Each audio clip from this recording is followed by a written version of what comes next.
जय गुरु जी संगत जी। गुरु जी blessings forever channel को सब्सक्राइब करें एंड लेटेस्ट वीडियोस के नोटिफिकेशन के लिए बेल आइकन ज़रूर प्रेस करें और वीडियोस को लाइक ज़रूर करें। गुरु जी सरबत का भला करें। जय गुरु जी संगत जी। ओम नमः शिवाय। जय गुरु जी संगत जी। गुरु जी के महान ग्रंथ दिव्य आभा के अगले सत्संग का शीर्षक है परम पिता का संतान सुख आशीष। सर्वप्रथम जून 1998 में मुझे गुरु जी के दर्शन का सौभाग्य प्राप्त हुआ। मेरे मामा जी गुरु जी द्वारा अपने हृदय रोग के चमत्कारी निवारण के संबंध में उनके बारे में चर्चा करते रहे थे। मेरे मामा जी को उनके हृदय रोग विशेषज्ञ ने अतिशीघ्र बाईपास कराने का सुझाव दिया था। अपने आप को मानसिक रूप से तत्पर कर वह गुरु जी का आशीर्वाद लेने गए। गुरु जी ने अपने पास बिठाकर उनको अपने पांव दबाने को कहा। फिर उनसे उनके स्वास्थ्य के बारे में प्रश्न किया। मामा जी ने उन्हें उत्तर दिया और प्रस्थान करने की आज्ञा मांगते हुए उनसे होने वाली शल्य क्रिया की सफलता के लिए कृपा बनाए रखने का आग्रह किया। गुरुजी बोले कि उन्होंने उनका बाईपास कर दिया है। यह मामा जी जैसे श्रद्धालु के लिए विश्वास करना कठिन था, पर उन्हें प्रसन्नता थी कि गुरुजी ने उन्हें धन्य कर दिया था। अगले दिन प्रातः मामा जी प्रवेश पूर्व परीक्षणों के लिए चिकित्सालय गए। परिणाम के अनुसार उनका हृदय ठीक से कार्य कर रहा था। हृदय रोग विशेषज्ञ के निष्कर्ष के अनुसार उनकी अच्छी निद्रा के कारण परिणाम सही थे। उन्होंने मामा जी को एक अन्य प्रयोगशाला से परीक्षण कराने को कहा। जब वही फल आए तो चिकित्सक अचंभे में पड़ गए। तब मामा जी ने पूर्व रात गुरु जी का प्रसंग सुनाया तो चिकित्सक को गुरु जी के दिव्य हस्तक्षेप पर चुप्पी साधने के अतिरिक्त कोई और स्पष्टीकरण नहीं सूझा। यद्यपि अब मुझे गुरु जी के प्रभाव के बारे में ज्ञान था। उन दिनों श्रीनगर में रहने के कारण उनके दर्शन नहीं कर पाया। मैं दिल्ली थोड़े समय के लिए कार्यवश ही आता था। सौभाग्य से अगली बार जब मैं दिल्ली आया तो मामा जी ने शुभ समाचार दिया कि गुरुजी दिल्ली में ही हैं और हम उनसे मिल सकते हैं। उसी संध्या को हम एम्पायर स्टेट गए। हमारे पहुंचने तक बहुत देर हो गई थी। लंगर का अंतिम चक्र चल रहा था और गुरुजी कुछ देर के लिए अपने कक्ष में चले गए थे। हम लंगर समाप्त करने के बाद संगत में बैठे थे जब गुरुजी अपने कक्ष से बाहर आए। गुरुजी के प्रथम दर्शन काला कुर्ता धारण किए सभागृह में प्रभावशाली, निरहंकारी और मनोहर चाल से चलते हुए आज भी मेरे मनस पटल पर अंकित है। उन्होंने मामा जी को पहचान लिया और हम नवागंतुकों को देखकर हमारे पास आए। उन्होंने मामा जी को हमारा परिचय कराने को कहा और मेहरौली गुड़गांव मार्ग पर दी रेंज नामक एक कृषि भवन में अपने जन्म दिवस पर आने को कहकर हमें प्रस्थान करने की आज्ञा दे दी। प्रथम दिवस और परीक्षा काल। संयोग से अगले दिन दिल्ली में अपने कार्यालय पहुंचने पर मुझे अस्थायी काल के लिए वापस श्रीनगर जाने को कहा गया। वहां पर कार्यरत एक नवीन अधिकारी को कुछ चूक हो गई थी और एक ग्राहक ने उच्च क्षेत्रीय कार्यालय में असंतोष प्रकट किया था। गुरुजी से उनके जन्म दिवस के अवसर पर उनके दर्शन न हो पाने की निराशा के साथ मैं श्रीनगर लौट गया। मुझे सौंपे गए कार्य में सफल होने का विश्वास था, क्योंकि मुझे गुरुजी के दर्शन और आशीष दोनों प्राप्त हो चुके थे। मुझे ज्ञात था कि सब कुछ गुरुजी की इच्छा अनुसार ही होगा। कठिन परिस्थितियों में मैं श्रीनगर और अवंतीपुर के कार्य संभालता रहा। वह ग्राहक अत्यधिक अपेक्षा रखता था और अपने अभियोग सिद्ध करने के लिए हमसे बहुत कार्य करवाता था। संभवतः इससे पूर्व मैं यह कार्य न कर पाता, पर इस बार अंतर था। मेरे पास एक आश्रय था और कठिन काल में मैं उनको याद करता था। अंततः 1 मास के उपरांत उस ग्राहक ने मुझे अपने कार्यालय में बुलाया। उसने मेरे समक्ष ही क्षेत्रीय कार्यालय में फ़ोन किया और मेरे द्वारा दी गई उच्च स्तरीय सेवाओं की अति प्रशंसा करी। उसने अपना अभियोग भी वापस ले लिया और मुझे प्रशंसा पत्र भी दिया। मुझे पता था कि इसका कर्ता कौन है। गुरुजी के पुनः दर्शन होने की उत्सुकता सहित मैं दिल्ली वापस आ गया। मेरे परिवार के सदस्य गुरुजी के जन्म दिवस आयोजन पर गए थे और नियमित रूप से एम्पायर स्टेट भी जाते रहे थे। उन्होंने गुरुजी के जन्म दिवस के अवसर पर उपस्थित सहस्त्रों श्रद्धालु और उन भक्तों के बारे में बताया जिनकी गुरुजी ने सहायता करी थी। मैंने सोचा, क्या वह हमें संतान सुख का आशीष देंगे? विवाह के 7 वर्ष बीतने पर भी हम संतान सुख से वंचित थे। चिकित्सक, प्रार्थना और उपाय सब असफल रहे थे। मेरे मामा जी ने गुरुजी का आशीर्वाद लेने का सुझाव दिया। उन्होंने अपने एक ठेकेदार मित्र का प्रसंग भी बताया। तो बच्चे लभेंगे भजचा। मामा जी के उन मित्र को विवाह के 16 वर्ष उपरांत भी कोई संतान न होने पर गुरुजी का आशीर्वाद प्राप्त हुआ था। गुरुजी ने उन्हें बोला, पुत्र भी दित्ते धी भी दित्ती और इसी साल। यह अविश्वसनीय प्रतीत हो रहा था, किंतु गुरुजी के सत्य वचनानुसार उनकी पत्नी ने 31 दिसंबर को एक साथ 3 बच्चों को जन्म दिया, 2 पुत्र और 1 कन्या। गुरुजी के आशीर्वाद से सब कुछ संभव है, पर हमें उनका आशीर्वाद कब मिलेगा, मैं उत्सुक था।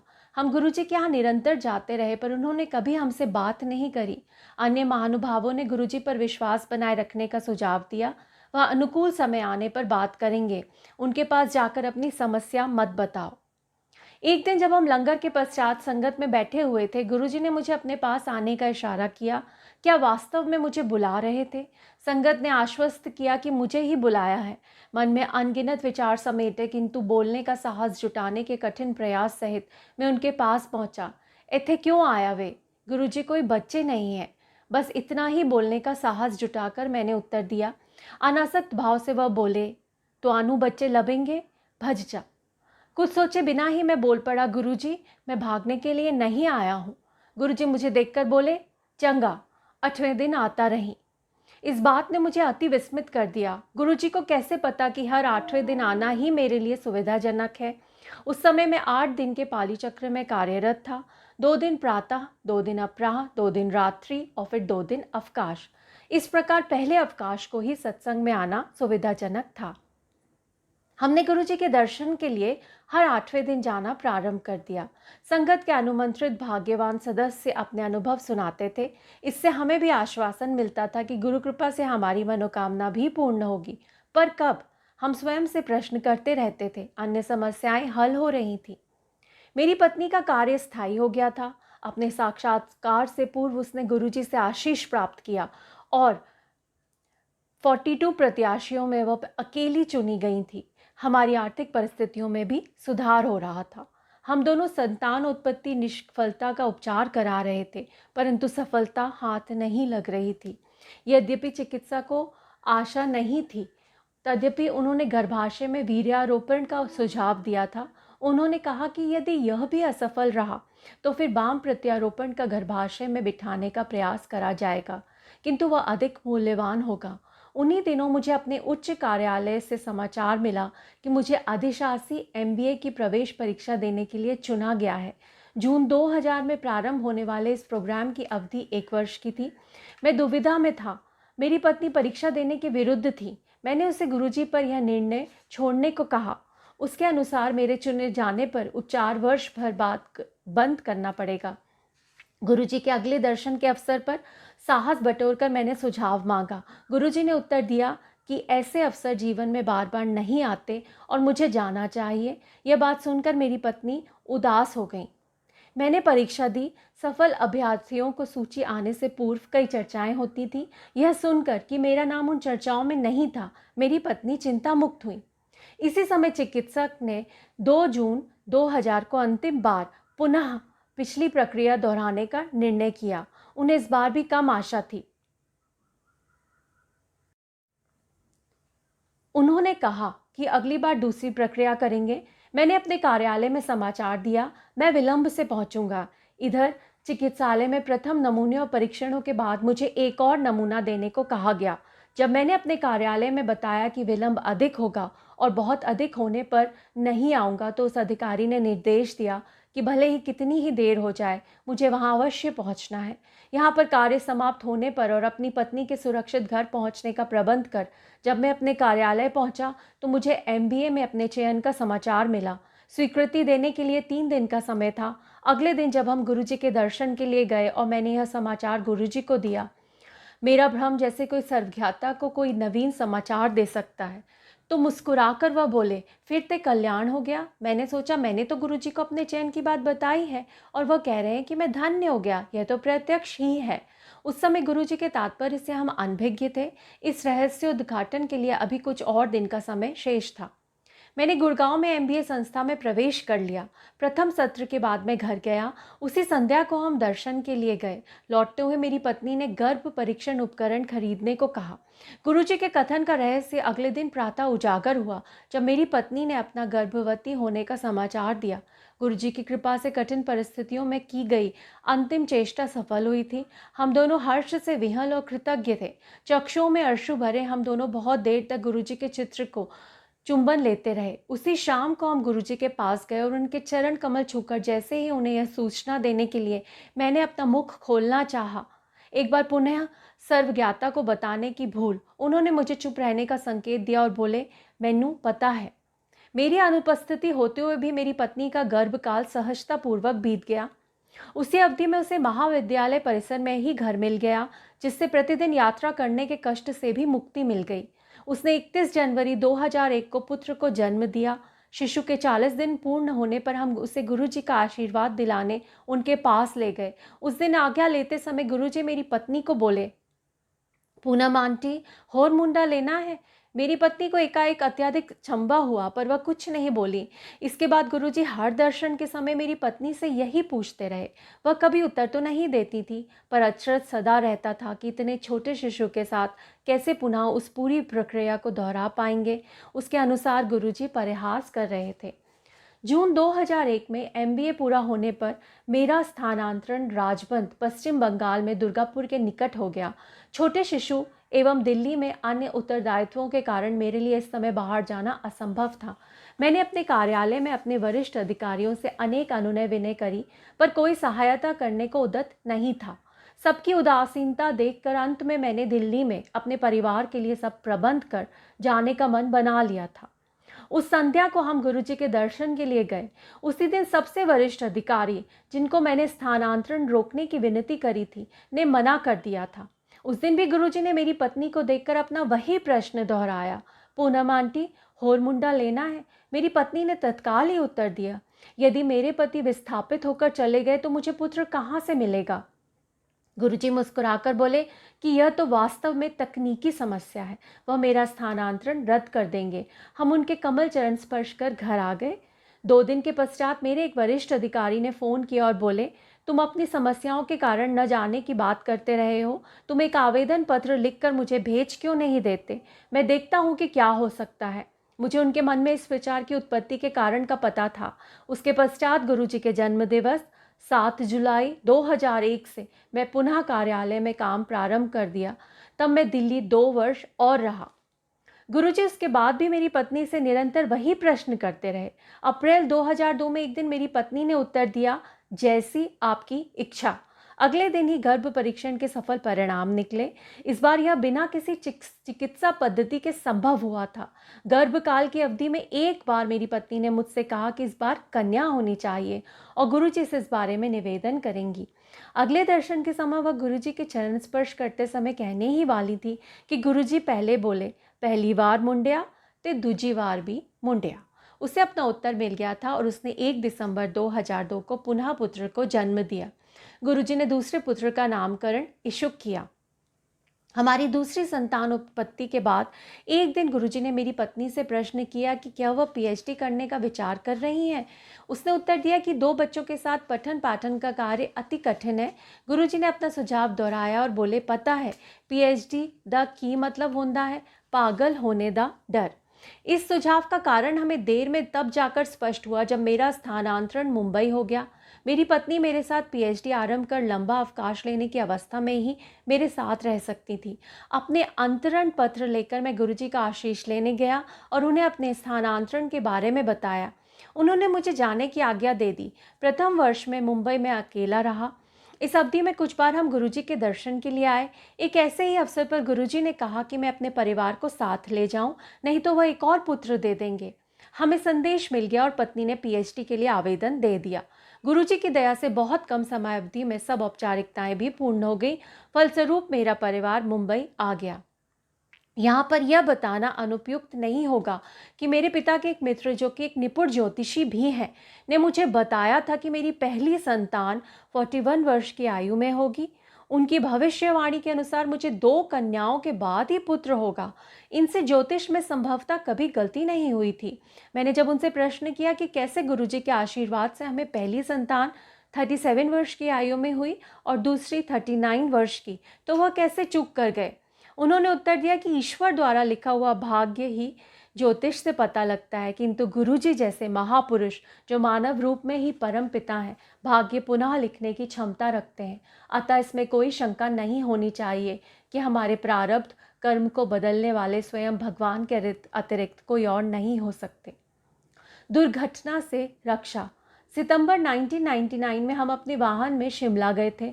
अपनी दिवा स्वप्न की आदत के कारण मैं कभी भी अच्छा चालक नहीं रहा हूँ।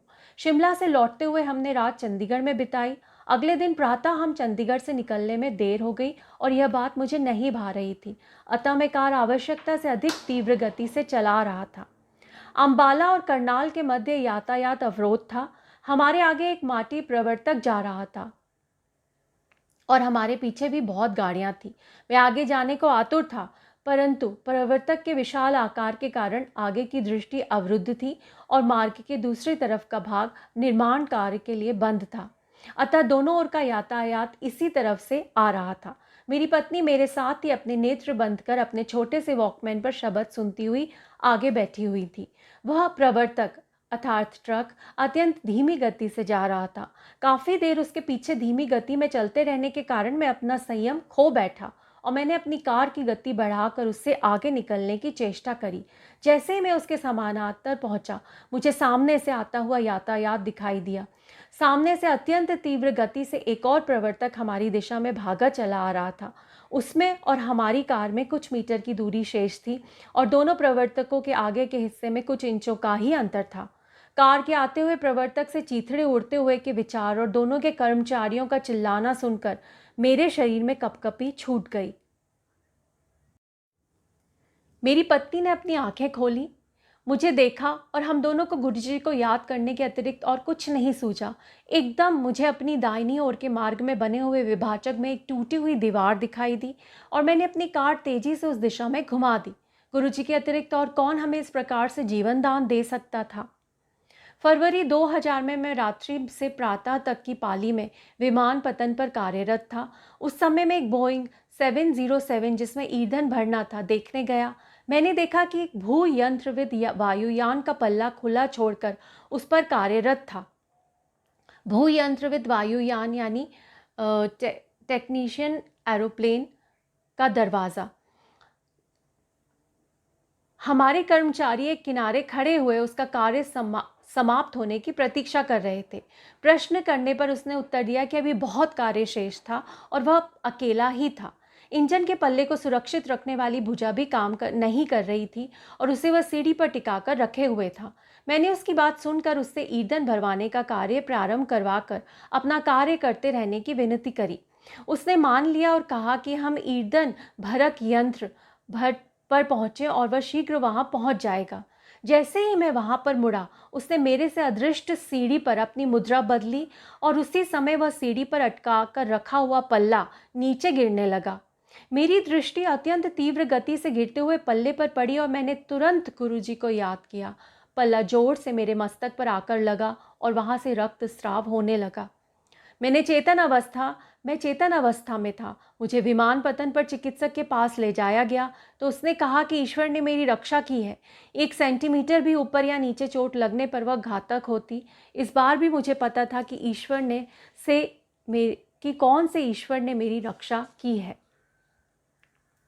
जलमग्न मुंबई में 26 जुलाई 2005 को जब मुंबई जल प्लावित हुई, मैं कार्यालय में था। कुछ कर्मचारी रेल सुविधाओं के अस्त व्यस्त होने के भय से पहले निकल गए थे। चूंकि मुझे कार्य समाप्त करना था, मैं प्रतिदिन की भांति बाहर निकला। उस समय तक जो कर्मचारी पहले निकले थे लौटने लगे क्योंकि रेल सेवाएं बंद हो चुकी थी। उस दिन मैंने कार से यात्रा करी थी। मैं दुविधा में था कि रुकूं या घर पहुंचने का प्रयास करूं। उसी समय एक सहकर्मी ने कहा कि उनका पुत्र अपने विद्यालय जो घर के मार्ग में था में रुका हुआ है और उसे लेना है। यह बात सुनकर मैंने निर्णय ले लिया। मैंने गुरुजी को याद किया और हम इस विद्यालय के लिए निकल पड़े। जैसे ही हमने बाहर निकलने का प्रयास किया, कार्यालय के एक बंद द्वार के सामने एक कार दुरावस्था में रुकी हुई थी।